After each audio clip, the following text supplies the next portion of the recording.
제가 안산 동산교회에서 사역할 때 우리 부교육자들과 함께 일주일에 한 번씩 축구를 했습니다. 꽤 교육자들 수가 많았기 때문에 축구를 할 수 있는 숫자가 됐고요. 또 같이 이렇게 뭐 잘하나 못하나 섞여서 매주 재밌게 축구를 했습니다. 근데 가끔씩 다른 교회와 축구 시합을 할 때가 있어요. 그때는 뭐 잘하나 못하나 대충 섞여서 하는 게 아니고 어떻게든 우리가 이겨야 되니까 우리 팀에서 제일 잘하는 에이스들을 뽑아가지고 선수로 내보내게 되었습니다. 그래서 실제로 이제 축구 시합을 하는 날 이제 전 교육자들이 다 가지만 운동장에서 뛰는 선수는 제일 잘하는 선수 뽑힌 사람들이고 거기 못 뽑힌 사람은 벤치에 앉아서 응원을 하게 되어 있었습니다. 당연히 저는 응원 쪽이었습니다. 근데 그것 때문에 제가 낙심하거나 절망한 적은 한 번도 없어요. 그냥 뭐 재밌게 응원하면 되죠 뭐. 그런데 만일 제가 그냥 목사로서 재미로 축구를 하는 사람이 아니고 내가 프로 축구 선수라면 어떨 것 같습니까? 프로 축구 선수인데 매일 나는 벤치에만 앉아 있어요. 나는 꽤 잘하는 것 같은데 감독이 나를 경기에 뛸 수 있도록 불러주지 않습니다. 그게 한 번이면 몰라도 매일 그러고 있다면 나는 이 팀을 떠나야겠다. 그리고 도대체 내 인생은 뭔가 굉장히 아마 힘들어졌을 것 같습니다. 여러분 이런 생각 해보신 적이 있는지 모르겠는데요. 우리 인간은 하나님이 만든 존재잖아요. 하나님이 만들지 않았다면 우리는 흙에 불과한 존재잖아요. 그런데 하나님이는 흙 같은 우리를 이렇게 아름다운 모습으로 만들어 주셨는데 우리를 만드신 하나님께 우리가 쓰임받지 못한다면 그건 정말 비극 중에 비극이 될 것입니다. 아무리 내가 사람들에게 박수받고 좋은 대학에 들어가고 직장에서도 내가 정말 최고라고 인정해주고 내가 늘 그런 삶을 산다고 할지라도 하나님이 나를 써주지 않으신다면 솔직히 우리는 비극을 경험하게 되는 거죠. 거꾸로 남들이 볼 때는 뭐 고만고만하고 뭐 특별할 것도 없지만 내가 하나님의 손에 붙들리는 사람이 되어 하나님께 쓰임 받는다면 나는 가장 복된 사람이 될 것입니다. 하나님은 우리를 붙들어 써주실 때 우리 인생에 놀라운 일이 일어나게 됩니다. 여러분 모세 이야기 잘 아시죠? 하나님이 모세를 부르셨을 때 모세의 나이가 80이었어요. 이제 그의 마음속에 어떤 뭔가 해보겠다는 의지와 무슨 야망 같은 것도 다 사라지고 아이고 이제 이래 있다가 좀 있으면 이제 죽겠구나 그런 생각을 하고 있었죠. 그가 장인의 양을 돌보고 있었습니다. 자기 양도 아니고 나이 80이 돼가지고 장인의 양을 돌보고 있을 그때에 하나님이 모세를 부르셨어요. 그리고 그 모세를 하나님이 붙드시고 이스라엘을 구원해내는데 사용하기를 원하셨어요. 근데 그때 모세를 부를 때 하나님이 모세에게 굉장히 신기한 장면을 보여주셨는데요. 이런 장면이에요. 모세가 양떼를 치다 보니까 저기에 떨기나무에 불이 붙은 거예요. 그래서 불이 붙었냐고 가까이 가봤더니 놀랍게도 불이 붙긴 붙었는데 나무가 안 타는 거예요. 이게 사실 굉장히 중요한 메시지입니다. 여러분 큰 불을 일으키려면 나무가 많이 있어야 돼요. 나무가 아주 땔감이 아주 많이 있고 그래야 큰 불을 일으킬 수 있고 이것밖에 없으면 작은 불밖에 못 일으킵니다. 이게 보통 법칙이죠. 그런데 하나님은 나무를 태워서 불을 일으키는 게 아니라 나무랑 상관없이 지금 불을 일으키고 있는 거예요. 이걸 모세한테 보여준 겁니다. 무슨 얘기입니까? 하나님은 인간이 갖고 있는 그 능력 그걸로 일하시는 분이 아니라 인간이라고 하는 그 재료를 태워서 불을 일으키시는 분이 아니라 그냥 하나님의 불을 일으켜서 그 인간이 하나님의 크기로 일할 수 있도록 해주신다는 겁니다. 나중에 모세가 홍해 앞에 섰을 때 어떻게 됐습니까? 홍해가 갈라졌습니다. 거기에 모세가 힘있고 능력 있고 이런 거 아무 상관없습니다. 그냥 하나님의 능력으로 홍해가 갈라졌습니다. 하나님의 방식으로 일하게 되는 거죠. 모세만 그렇습니까? 어린 목동에 불과했던 다윗은 하나님의 손에 붙들렸을 때 골리앗을 쓰러뜨렸습니다. 고기 잡는 어부에 불과했던 베드로, 예수님 잡힐 때 도망가고 부인했던 베드로지만 하나님의 손에 제대로 붙들리니까 베드로가 설교할 때 5,000명이 회개하고 3,000명이 회개하는 놀라운 역사가 일어났습니다. 여러분의 자녀가 좋은 대학에 들어가고 좋은 직장에 들어가고 그것도 중요하지만 진짜 여러분이 기도해야 할 제목이 있습니다. 하나님 우리 아들이 우리 딸이 하나님의 손에 붙들림 받아 쓰임받게 해주십시오. 이거 안 되면 아무리 좋은 대학 가고 좋은 직장 가도 그 인생은 아무것도 아닌 거고요.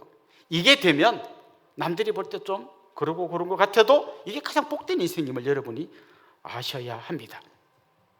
자, 그렇다면 어떻게 하면 하나님께 쓰임받는 사람이 될 수 있습니까? 오늘 본문 속으로 들어가 보면요, 오늘 본문에서 바울은 이걸 좀 알기 쉽게 설명하기 위해서 하나의 비유를 드는데 그릇의 비유를 듭니다. 우리 한 사람 한 사람이 그릇이라는 거죠. 자, 이렇게 이야기합니다. 큰 집에 가보면 다양한 그릇이 있다. 금그릇, 은그릇, 나무그릇, 질그릇 다양한 게 있어서 어떤 그릇은 귀하게 쓰임받고 어떤 그릇은 천하게 막 쓰다가 깨지면 버리고 하는 이 정도로 쓰임받는 그릇이 있다는 걸 이야기합니다. 뭐 다 이해가 되는 이야기죠. 그럼 우리가 전부 그릇이라고 하면 어떤 그릇이 쓰임받을까요? 금그릇, 은그릇 뭐 이런 그릇이 쓰임받을 것 같지만 오늘 본문에 보면 깨끗한 그릇이 쓰임받는다는 거예요. 금그릇이든지 질그릇이든지 상관없이 깨끗한 그릇이 쓰임받는다는 것입니다. 자, 이 깨끗한 그릇, 이것을 설명하는 오늘 본문 말씀 21절 한번 다시 보면 좋겠는데 이렇게 이야기합니다. 그러므로 누구든지 이런 것에서 자기를 깨끗하게 하면 귀히 쓰는 그릇이 되어, 그 다음 뭐라 그랬습니까? 거룩하고 주인의 쓰심이 합당하며 모든 선한 일에 준비함이 되리라. 무슨 얘기인가 하면 하나님이 깨끗한 그릇을 쓰시는데 비슷한 말이 뭔가 하면 거룩한 사람을 쓰신다는 거예요. 여러분, 세상에서 그냥 어떤 직장에서 자기 회사 사원을 뽑을 때 이력서를 봅니다. 그 이력서에 보면 이 사람이 어느 대학을 졸업했고 이 사람의 경력이 어떻고 이 사람이 어떤 자격증을 갖고 있고 뭐 어떤 회사는 뭐 토플 성적이 몇 점이고 이런 게 나옵니다. 겉으로 드러난 것 갖고 이 사람을 평가합니다. 그런데 하나님은 겉으로 드러난 걸 보는 게 아니라 우리의 내면을 보십니다. 우리가 깨끗한 그릇인가 거룩한 그릇인가 그걸 보는 겁니다. 만일 우리 속에 교만과 세상의 정욕이 가득 차 있다면 하나님은 그런 사람을 사용하지 않으십니다. 성경에 나오는 인물 중에요, 가장 강력한 힘을 갖고 있었던 한 사람을 꼽으라면 그 사람 삼손입니다. 아마 뭐 다윗도 대단한 존재 같지만 삼손과 1대1로 붙으면 아마 잽도 안 될 것 같아요. 손으로 사자를 때려잡기도 하고요, 뭐 웬만한 밧줄은 다 끊어버리고요, 뭐 성문을 통째로 떼가지고 막 지고 가고, 이건 정말 인간으로서는 어떻게 이런 힘이 나올까 싶은 대단한 힘, 능력을 갖고 있었던 사람입니다. 그런데 나중에 삼손이 어떻게 되죠? 머리가 깎여가지고 정말 이방인들의 놀이개로 전락해버립니다. 왜요? 그가 거룩함을 잃어버렸기 때문입니다. 오늘 이 시대 우리 한국교회가 점점 힘을 잃어가는 중요한 이유는, 저를 포함한 우리 모두의 진짜 문제는 거룩함을 점점 잃어버리기 때문입니다. 거꾸로 우리가 다시 회복되고 다시 하나님의 놀라운 능력 가운데서 일하기를 원한다면 우리가 이 거룩함을 다시 회복해야 하는 것이죠. 정말 깨끗한 그릇이 되어야 하는 것이죠. 그럼 어떻게 하면 깨끗한 그릇이 될 수 있는가? 또다시 우리가 한번 질문을 던져보아야 하는데, 우리 15절 말씀 한번 읽어봅시다. 같이 읽읍시다. 너는 진리의 말씀을 옳게 분별하며 부끄러울 것이 없는 일꾼으로 인정된 자로 자신을 하나님 앞에 드리기를 힘쓰라. 여기 보면 진리의 말씀을 옳게 분별하며 이런 말씀이 나옵니다. 여러분, 진리의 말씀을 옳게 분별하는 거하고 우리가 거룩한 사람, 깨끗한 그릇이 되는 거하고 무슨 상관이 있을까요? 오늘 본문의 이야기는 이런 겁니다. 우리의 거룩한 삶은 어디서 나오는가 하면 내가 막 거룩해져야지, 깨끗해져야지 이렇게 결심한다고 되는 게 아니라 내가 믿고 있는 진리가 뭔가에 의해서 내 삶이 결정된다는 거예요. 지금 오늘 본문을 읽어보면 이 당시에 왜곡된 진리를 전하는 사람들이 있었어요. 심지어 오늘 본문에는 그 사람이 누군지 이름까지 기록해 놨습니다. 후메네오, 빌레도 이런 사람이 왜곡된 진리를 주장하는데 이 사람들이 뭘 주장하는가요? 18절 보십시오. 진리에 관하여는 그들이 그릇되었도다. 그 다음 뭐라 그랬습니까? 부활이 이미 지나갔다 하므로 어떤 사람들의 믿음을 무너뜨리느니라. 부활이 이미 지나갔다, 이게 무슨 말일까요? 부활은 예수님의 부활로 끝났다 이거예요. 예수님을 믿는 우리도 미래에 언젠가는 다시 부활하여 하나님의 심판대 앞에 설 거다, 이거를 싹 지워버리는 겁니다. 왜 이들이 이런 주장을 했을까요? 많은 신학자들은 이 사람들이 주로 초기 영지주의자들이었을 거라고 생각합니다. 영지주의자들은 이렇게 믿었어요. 영혼은 굉장히 귀하고 좋은 것이고 육체는 더럽고 아무것도 아니고 영혼의 감옥일 뿐이다. 그래서 여기서 한 걸음 더 나아가면 그렇기 때문에 아무것도 아닌 육체가 무슨 짓을 하는 가 이게 중요한 게 아니고 내 영혼이 어떤가가 중요하다. 그래서 이 사람들은 그냥 엉망진창으로 살면서도 내 영은 아주 맑고 깨끗하다 이렇게 생각하는 사람들이었어요. 여러분, 영혼과 육체는 우리가 이렇게 논리적으로 설명할 때는 분리해서 설명할 수 있지만 우리 영혼과 육체는 분리되어 있지 않습니다. 그러니까 이 사람들은 영혼은 중요하고 육체는 아무것도 아니라고 했기 때문에 그 육체가 다시 부활한다, 이거는 아무 의미 없는 일이라고 생각한 거예요. 아니, 오히려 부활하는 게 안 좋아. 그럼 다시 육체의 감옥에 영혼이 또 갇힐 거 아니냐. 이래서 미래의 육체의 부활을 부인하는 거예요. 그럼 미래의 육체의 부활을 부인하고 우리가 다시 마지막 날 하나님의 심판대 앞에 설 것도 부인하고, 그리고 영혼은 중요하고 육체는 아무것도 아니다 하다 보니까 이런 진리를, 거짓된 진리를 가르치다 보니까 그들의 삶이 어떻게 돼요? 엉망진창인 삶이 되는 거예요. 당연히 깨끗한 그릇이 될 수 없고 거룩한 삶을 살 수가 없는 거예요. 그러니까 겉으로 드러난 이 잘못된 모습, 이게 진짜 문제지만 바울은 더 근본적인 문제가 이들이 진리를 왜곡시켰기 때문에 이런 현상이 일어났다고 이야기하는 겁니다. 여러분, 복음의 진리 핵심이 뭡니까? 그리스도의 십자가와 부활이에요. 예수님께서 십자가의 죽으심으로 우리의 모든 죄를 다 담당하셨어요. 예수님이 다시 부활하심으로 모든 죽음의 세력들을 물리치셨어요. 그리고 우리도 다시 주님과 함께 죽고 주님과 함께 다시 살고 마지막 날에 다시 우리 육체도 부활해서 하나님의 심판대 앞에 서서 그리스도의 놀라운 보혈의 공로로 의롭다함을 받고 이제는 우리가 주님과 함께 영원히 왕노릇할 거예요. 이게 우리 복음의 큰 그림입니다. 그런데 오늘 이 본문에 나오는 이 사람들은 뒷부분을 확 잘라내고 반쪽짜리를 만들고 이걸로 거짓된 진리를 가르치다 보니까 그들만 망하는 게 아니라 그들에게서 배운 사람까지 믿음에서 떠나게 하고 망하게 한다는 거예요. 그래서 오늘 본문에서는 이 사람들이 아주 악한 종양 같다는 거예요. 악한 종양이요, 이렇게 어느 부분에 종양이 생겨서 옆으로 막 전이돼 가면서 몸을 망가뜨리는 것처럼 이 잘못된 거짓된 진리를 가르치는 사람들이 결국은 자기도 망하고 옆에 사람도 망하게 한다는 거죠. 그러니까 오늘 본문은 이 겉으로 드러난 이 열매 이전에 어떤 씨앗을 심었는가가 더 중요하다는 거예요. 여러분, 가시나무에서 무화과가 열릴 수 없잖아요. 이전에 제가 어떤 분에게 그런 얘기를 들었습니다. 성지순례, 이스라엘의 성지순례를 갔는데요, 가보니까 거기에 이제 우리 성경에서 봤던 겨자씨가 있더라는 거예요. 그 겨자씨를 팔기도 합니다. 이렇게 열쇠고리 같은 데 넣어가지고 거기에 겨자씨 한 서너 개 넣어갖고 열쇠고리를 만들고 요거 뭐 2,000원 이렇게 팝니다. 그거 한 개 2,000원이니까 뭐 살만해요. 그런데 지금 내가 그래도 성지순례 갔다 왔다면 이거 기념으로 좀 뭘 주고 싶은 사람이 한 100명쯤 된다고 생각해 보세요. 그러면 2,000원이라도 이게 꽤 큰 돈이잖아요. 그래서 이거 부담되는데 했는데 어느 시장에 갔더니요, 겨자씨를 한 대박에다가 이만큼인데 5,000원 그러더라는 거예요. 우와, 싸다. 이걸 갖다가 요만큼 한 거 이걸 나눠주면 뭐 100명 나눠줘도 5,000원이면 충분하겠다. 이래서 사왔다는 거예요. 그래서 이걸 제가 이스라엘에서 가져온 겨자씨니까 이러고 구경 가세요 나눠줬는데요, 그 중에 어떤 분이 그걸 심었대요. 심어서 겨자가 어떻게 나오는가 봐야죠. 심었는데 겨자씨를 심었는데 담배 잎이 나오더라는 거예요. 이분이 물을 잘못 줬거나 뭐 이렇게 뭐 햇빛을 잘못 비춘 게 아니에요. 핵심 문제가 뭡니까? 그가 겨자씨인 줄 알고 사왔던 이 씨앗이 알고 보니까 담배 씨였던 거예요. 지금 바울이 하는 얘기가 이런 얘기예요. 왜 거룩함을 잃어버리게 되었고 왜 깨끗하지 못한 그릇이 됐는가 하면 의지가 부족하거나 뭐 결심을 조금 해서가 아니라 아예 씨앗 자체가 잘못 심겨졌다는 것이죠. 여러분, 잘 생각해 보십시오.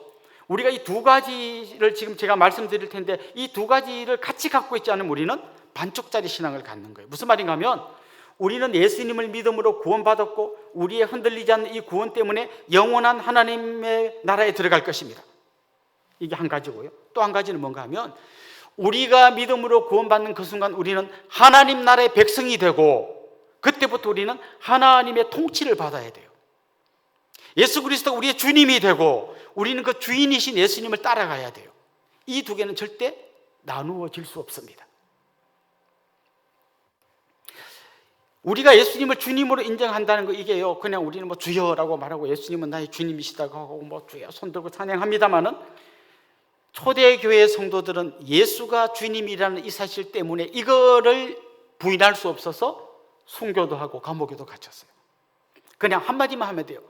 로마 황제가, 이 시저가, 가이사가 우리의 주님이십니다. 이거 한마디만 하면 다 마음대로 살아도 되는데 요 한마디 안 하려고요, 죽고 감옥에 갇혔어요. 여러분, 이렇게 하면 안 될까요? 그냥 황제는 주님이다 하라고 하면 황제는 주님이십니다 하고 속으로 뻥이야. 이렇게 하고 싹 빠져나와서 그냥 열심히 신앙생활 하면 될 텐데 이렇게 융통성 없이 그걸 끝까지 그 한마디를 안 해갖고 죽을 건 뭐야?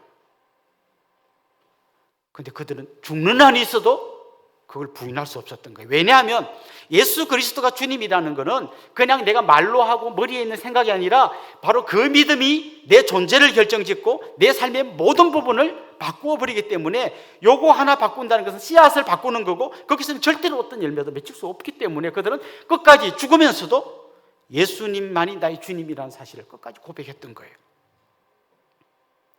자, 그렇습니다. 이제 여러분이 진짜 예수가 그리스도이시고 주님이시라는 걸 인정하기 시작하면요, 당장 여러분의 삶에서 여러분의 말이 바뀌어지게 되는 거예요. 오늘 본문에도 보면 이들이 하는 말은요, 그냥 망령된 말, 다투는 말, 막 이런 말이에요. 왜 이런 말을 하나 하면 거짓된 진리를 믿고 있기 때문이에요. 그럼 거꾸로 여러분이 진짜 예수님이 여러분의 주인이라는 것을 믿으면 여러분의 말이 달라져야 돼요.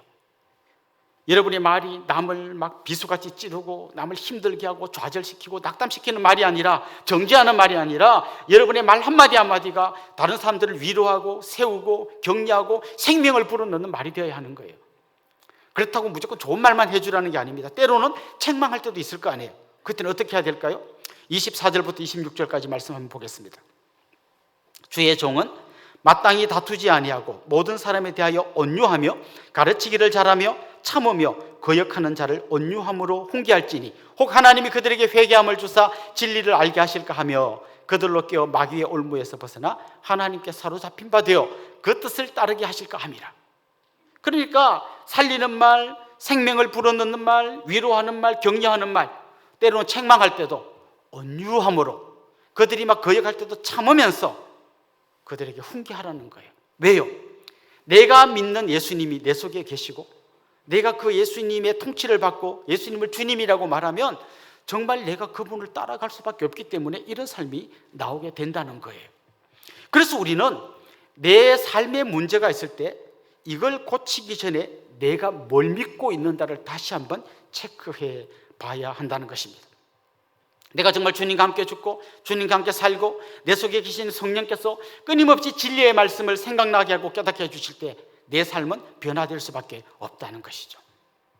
여러분의 말은 어떻습니까? 여러분이 다른 사람에게 말할 때 어떻게 하십니까? 막 찌르고 쏘고 퍼붓고 그러고는 다 나는 뒤끝 없어. 이분은 진리가 뭔지를 아직 잘 모르는 분입니다. 또 별로 중요하지 않은데 강대상에 신발 신고 올라가야 되나 벗고 올라가야 되나 성경에 나오지도 않는데 막 이런 거 갖고 막 목에 핏대 세우고 막 목사님이 가운을 입어야 되나 말아야 되나 막 이런 거에 막 핏대 세우고 막 뭐가 옳은가 막 이런 거 막 따지기 전에 성경 말씀으로 돌아가서 하나님이 내 삶에서 무엇을 기뻐하는가를 보아야 한다는 것이죠. 사실 여러분, 우리 주위에 있는 이단들을 한번 가만히 보십시오. 이 이단들의 가르침이 뭔지는 우리가 다 연구해 보지 않아서 잘 모르지만요, 그들이 믿고 있는 진리가 어떤 건지는 그들이 어떻게 사는가를 보면 알 수 있습니다. 예를 들면 신천지에 빠지면 젊은이들이 어떤 행동을 합니까? 가출합니다. 그리고 부모님하고 연락을 끊어버립니다. 나중에 부모님이 어떻게 알고 그 신천지 본부 앞에 가서 내 딸을 돌려달라 막 1인 시위하고 막 계속 이러면 나는 고발하겠다 막 경찰에 신고하겠다 막 계속 세게 나오면 없다고 했던 딸이 갑자기 거기서 걸어 나옵니다. 그리고 이렇게 말합니다. 아줌마 왜 이러세요? 아줌마 왜 이러세요?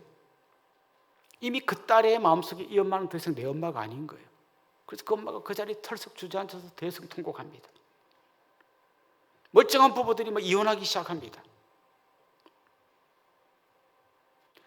자기 가족들 몰래 자기 집을 다 팔아서 또 어떤 다른 이단들은 거기에 다 갖다 바치게 만듭니다. 왜 그들이 그런 행동을 하는가 하면 그들이 그렇게 믿는 잘못된 믿음이 있기 때문인 거죠. 세월호 때 한참 뉴스에 많이 나왔던 구원파라고 하는 이단이 있습니다. 그들은 이렇게 이야기합니다. 우리가 예수님 믿으면 구원받고 이 구원은 흔들리지 않습니다. 맞죠? 이거 우리 장로교의 중요한 성도의 견인이라는 교리입니다. 근데 그 다음에 이렇게 이야기하는 거죠. 앞으로 여러분이 무슨 짓을 하더라도 여러분의 구원은 흔들리지 않을 겁니다. 일견 맞는 이야기 같지만 진짜 구원받은 사람은 무슨 짓을 하더라도라는 이런 생각을 할 수 없습니다. 왜요? 우리가 하나님 나라의 백성이 되고 하나님의 통치를 받고 예수님 나의 주인이시고 그 주인이 원하는 삶을 살아가는데 무슨 짓을 하더라도 이렇게 나갈 수 없는 거죠. 그런데 이렇게 가르치는 젊은이들이 너무 좋아해요. 좋습니다. 나 예수 믿습니다. 이제부터 나는 무슨 짓을 해도 나는 내 구원 흔들리지 않으니까 나는 무슨 짓을 하겠습니다. 그래서 누가 너 그렇게 살면 되냐? 그러면 나는 이미 구원받았고 내 구원은 흔들리지 않습니다. 이렇게 이야기하는 거죠. 그러니까 이 사람이 굉장히 진리를 믿고 있는 것 같지만 반쪽짜리 거짓된 진리를 믿으면 결국 그의 삶에 영향을 미치게 되어 있다는 것이죠. 결국 오늘 본문은 계속해서 이야기합니다. 뭘 믿느냐가 어떻게 사는가를 결정짓는다. 그래서 진리의 말씀을 옳게 분별하는 것이 중요하다. 이렇게 이야기하는 거죠. 그러면서 23절에 보면 이렇게 이야기합니다. 어리석고 무식한 변론을 벌이라. 여기 어리석고 무식하다는 말은요, 좀 의역하자면 고집세고 완고하다는 거예요. 이건 무슨 말인가 하면요, 진리의 말씀이 계속 선포되고 내 귀에 들려지고 내가 성경을 읽고 진리의 말씀을 읽고 보고 듣는데도 내 마음이 고집이 세고 완고하면 어떻게 됩니까? 암만 말씀을 전해도요, 이걸 내가 이 말씀이 나를 바꾸어 가는 게 아니라 내가 말씀을 평가하는 거예요. 이건 틀렸고 잘못됐고 요새 시대하고 안 맞고 내 고집, 내 완고함으로 말씀을 다 잘라내고 받아들이니까 진리가 나를 바꾸어 가는 게 아니라 내가 진리를 깎아 먹고 있는 거죠. 그럼 이런 사람의 삶에서는 절대로 변화된 삶이 나올 수 없다는 거죠. 그들의 말이 달라질 수 없고 그들의 삶이 달라질 수 없다는 것이죠. 사랑하는 성도 여러분, 여러분은 예수 그리스도로 인하여 구원받은 하나님 나라의 백성입니다. 하나님의 통치를 받고 예수 그리스도의 주되심을 인정하고 주님과 함께 걸어가야 하는 사람입니다. 그때 여러분의 삶에서 거룩함이 나타나고 깨끗한 그릇으로 바뀌게 될 것입니다. 하나님은 바로 그런 사람을 쓰십니다. 그때 여러분은 남들이 볼 때 아무것도 아닌 사람처럼 보이지만 하나님 손에 붙들려서 여러분의 크기가 아닌 하나님의 크기로 일하는 놀라운 사람으로 바뀌게 될 줄로 믿습니다. 특별히 이렇게 우리가 살아가는 데 있어서 굉장히 중요한 역할을 하는 게 있는데요, 바로 동역자입니다. 22절 말씀 한번 보십시오. 또한 너는 청년의 정욕을 피하고 주를 깨끗한 마음으로 부르는 자들과 함께 의와 믿음과 사랑과 화평을 따르라. 여기에 보면 주를 깨끗한 마음으로 부르는 자들과 함께라는 말이 나옵니다. 우리 혼자서 내가 말씀 안에 들어가고 말씀 듣고 변화되고 할 수 있겠지만 내가 내 우물 안에 갇혀서 계속 착각을 반복할 수 있습니다. 이걸 해결해 주는 게 뭔가 하면 공동체입니다. 특별히 여러분 우리 교회 같은 다락방 모임에 갔을 때 그 모임에서 내가 좀 이상한 옆길로 가려고 하면 집사님들이 나를 위해서 기도해 주고 나를 믿음 안으로 다시 끌어들여 줍니다. 내가 지치고 낙심해 있을 때는 손 내밀어 붙들어서 일으켜 줍니다. 또 내가 반대로 다른 사람이 힘들 때는 내가 손 내밀어서 그분을 손잡아 일으켜 줍니다. 그러면서 같이 바뀌어가는 거죠. 그래서 고집세고 완고한 내가 이 공동체 속에서 점점 다듬어지는 것입니다. 저도 그런 공동체들이 있습니다. 지난주에도 그 시티 투 시티 우리 교회 개척 운동하는 목사님들의 모임에 갔었는데요, 그곳에 있는 목사님들의 고민이 그거예요. 어떻게 하면 우리 교회를 크게 만들까? 이게 아니라 어떻게 하면 이 한국 교회를 살릴까? 그래서 정말 우리 교회 한 부분을 잘라내서 또 다른 교회를 개척하고 이 교회들이 연대해서 큰 숲을 이루게 하자. 그래서 자기 명예, 자기 박수 받고 이런 게 아니라 이름 없이 빚도 없이 다른 사람, 가난한 사람, 힘들어하는 교회를 돕고 세워주고 거기에 애를 쓰는 분들하고 만나서 이야기하다 보면요, 내가 굉장히 부끄러워지는 거예요. 어느새 내가 또 나도 모르게 내 욕심이 올라오는구나. 이게 그분들을 만나서 이야기하다 보면 깎여지는 거예요. 또 제가 다른 하는 모임이 있습니다. 김민중 목사님과 함께하는 큰숲 모임이라는 곳에 가면요, 아주 그곳에 있는 분들이 진실하게 서로에게 이야기해 줍니다. 어떤 분이 막 우리 교회는 앞으로 이런 걸 하려고 합니다 할 때 와, 막 이렇게만 할 줄 아는데 아주 온유한 음성으로, 목사님 죄송하지만 제가 볼 때는 목사님 욕심인 것 같아요. 기분이 살짝 나빠집니다. 그렇지만 그렇게 살면 절대로 옆길로 휙 빠지지 않습니다. 우리 한국교회에서 갑자기 막 정말 대단한 목사님처럼 가다가 넘어지는 사람 주위에는요, 공동체가 없어요. 대신에 전부 다 우리 목사님 하면 거의 신적으로 떠받드는 그 사람 반드시 넘어집니다. 그러나 정말 건강한 공동체와 함께 가는 사람들은 잘못된 길로 가려다가도 공동체가 깎아주고 잡아주고 밀어주고 땡겨주고 그러면서 제자리로 돌아오는 것을 보게 됩니다. 여러분에게 그런 공동체가 필요합니다. 코로나가 우리에게 준 위기 중에 하나는 이런 공동체가 약해지고 있다는 것입니다. 다락방 모임이 힘들어집니다. 그렇지만 여러분, 절대로 그 모임을 포기하면 안 됩니다. 서로 전화로, 줌으로 연결해서 기도 제목을 나누고, 힘들어할 때 손잡아주고, 또 잘못된 생각할 때 바로 잡아주고 일깨워줘서 우리 같이 일어나서 거룩한 하나님의 백성의 공동체가 되어야 하는 것입니다. 사랑하는 성도 여러분, 진리의 말씀이 여러분을 지배하게 하십시오. 진리의 말씀이 여러분의 입술을 지배하게 하십시오. 진리의 말씀이 여러분의 삶을 지배하게 하십시오. 진리의 말씀이 여러분의 인격을 지배하게 하십시오. 그래서 여러분이 거룩한 하나님의 백성, 거룩한 그릇이 되어서 하나님께 온전히 쓰임받는 그런 귀하고 복된 믿음의 사람들이 될 수 있기를 주님의 이름으로 축원합니다.